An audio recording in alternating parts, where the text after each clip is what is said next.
individual find piles of garbage, right? So again, recycling systems, waste to energy, right? Actually, Mr. Wallenberg highlighted to us this morning the shift from a linear economy, right, where raw materials comes in one end and garbage comes out the other, to a circular economy where things go round and round and round, is likely to become a big focus for the EU. We're becoming more and more keenly aware of the environmental aspects, how critical that is.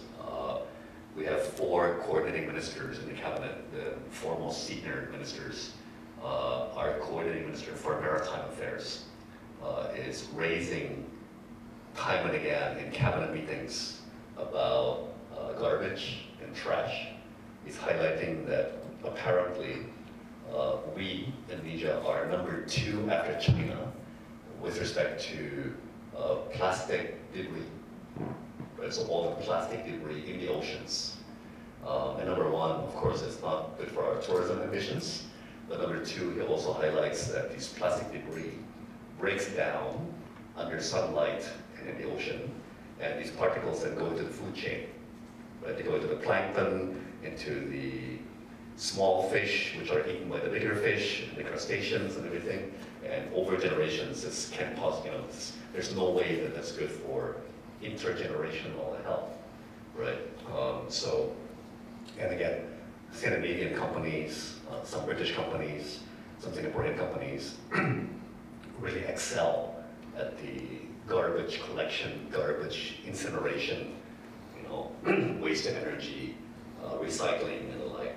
Arguably, Scandinavians are on the leading edge of this sustainable move from linear economy towards circular economy.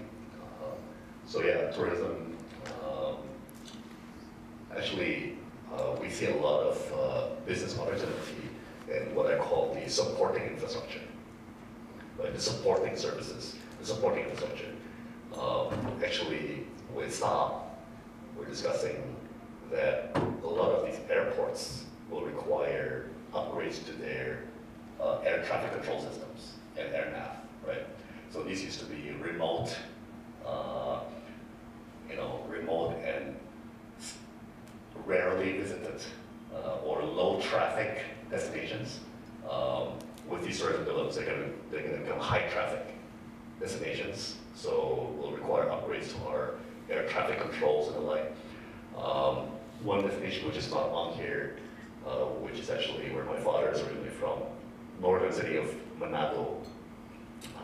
A couple of our airlines launched direct flights to mainland China, and the number of Chinese tourists to Manado jumped 12-fold in 8 months.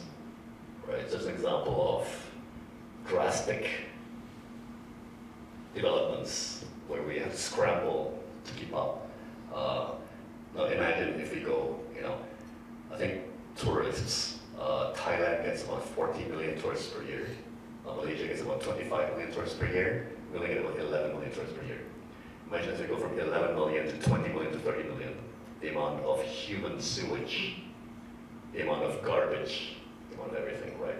So for this to be sustainable, we'll need recycling systems, waste to energy systems, water treatment systems, and the digitalization of everything, right? The Internet of Things means robust communications networks where machine-to-machine communication can take place in an encrypted and safe manner, right?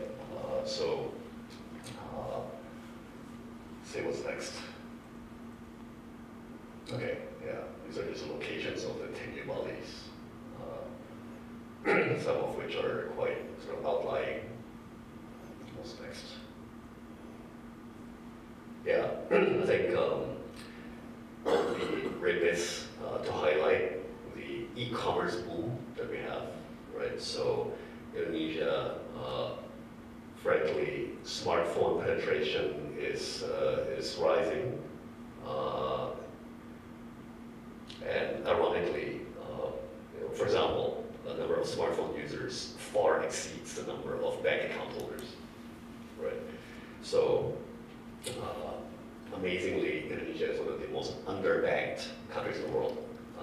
30% of adults actually have bank accounts, right? But much like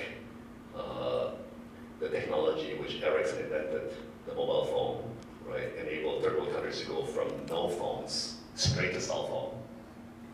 We believe that the digital revolution will enable us to go from no bank accounts straight to mobile banking, right?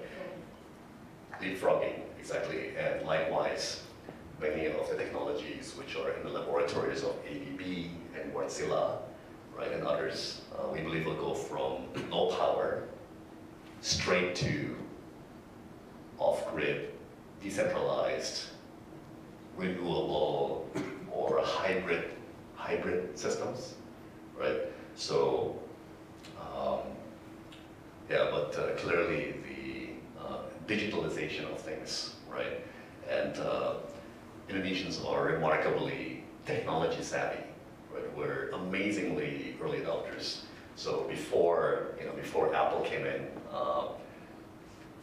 Indonesia was one of the earliest and most enthusiastic adopters of BlackBerry. We're probably still a holdout for BlackBerry in the world. Right? We're number 4 market for Facebook today. And Jakarta is by far the number 1 Twitter city in the world. Right? More tweets come out of Jakarta than any other city in the world. And generally, we're just a very digital savvy, very social. So in the era of social media, and how can we use this to make the economy more efficient, right? To spread education and information and communities and systems, via the smartphone infrastructure. One question is regarding the administration's view on infrastructure investments, also in the ICT sector directly. Obviously, many countries in Europe, many other parts of the world are discussing national networks, networks for mission-critical infrastructure. In your opening, you referred to several IoT opportunities for example, sensors for clean water or sensors for rainforest development, etc. And we are, of course, curious.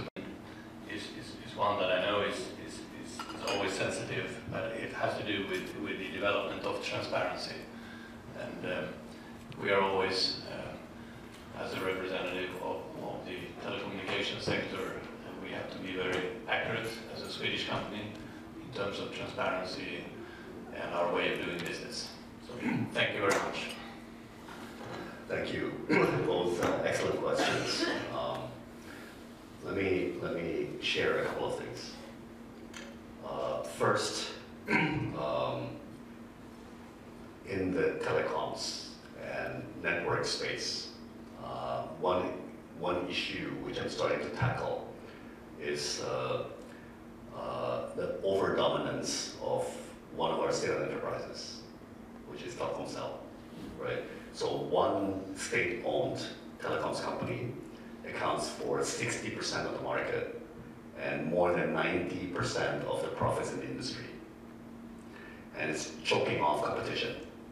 It's killing off the rivals, and that's not going to be good for an equitable and balanced industry that can build out a network over time, right? So we're starting to tackle it. But I think we know what's at stake.